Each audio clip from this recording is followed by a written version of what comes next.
Presidency university news headline. যুক্তরাজ্য থেকে দেশের উদ্দেশ্যে যাত্রা শুরু করেছেন বিএনপি চেয়ারপারসন ও সাবেক প্রধানমন্ত্রী বেগম খালেদা জিয়া। কাতারের রাজকীয় এয়ার অ্যাম্বুলেন্সে করে তিনি ঢাকা ফিরছেন। বিমানবন্দর থেকে গুলশান পর্যন্ত নিরাপত্তা জোরদার।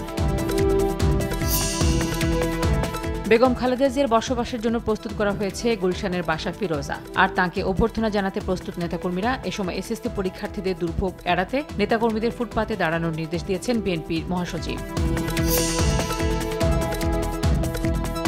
এবার দিনের ভোট রাতে হওয়ার কোনো সুযোগ নেই বলে জানিয়েছেন প্রধান নির্বাচন কমিশনার এএমএম নাসির উদ্দিন। তিনি জানান, কোনো রাজনৈতিক বিতর্কে জড়াবে না কমিশন।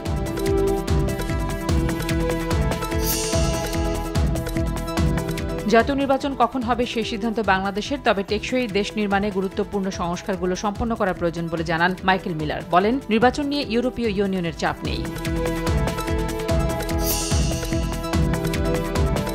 সরকার কোনো গণমাধ্যম বন্ধ করবে না জানিয়ে তথ্য উপদেষ্টা বলেছেন, তবে কোনো দলের হয়ে কাজ করছে কিনা তা খতিয়ে দেখা হবে। সাংবাদিকদের বিরুদ্ধে মামলা হয়রানিমূলক হলে পর্যালোচনা করা হবে।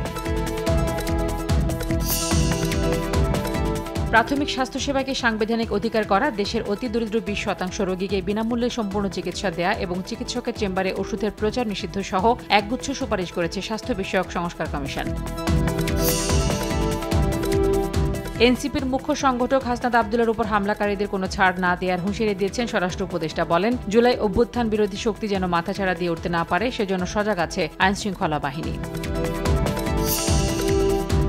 20 কোটি 7 লাখ টাকার অবৈধ সম্পদ অর্জন এবং 20টি ব্যাংক হিসেবে 700 কোটি 42 লাখ টাকার সন্দেহজনক লেনদেনের অভিযোগে বিসিবির সাবেক সভাপতি পাপনের বিরুদ্ধে দুর্নীতি ও অর্থ পাচারের মামলা করেছে দুদক।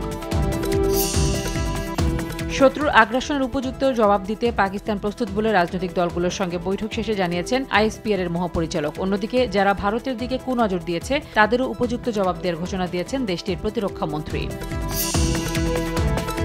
এএফসি এশিয়ান কাপ বাছাই ঘরের মাঠে সিঙ্গাপুরের বিপক্ষে হামজা চৌধুরীর পর সমিত সোমকেও দলে পাওয়ার দ্বারপ্রান্তে বাংলাদেশ। বাংলাদেশি পাসপোর্ট হাতে পাওয়া এই ফুটবলারকে খেলাতে কালই ফিফার কাছে আবেদন জানাবে বাফুফে।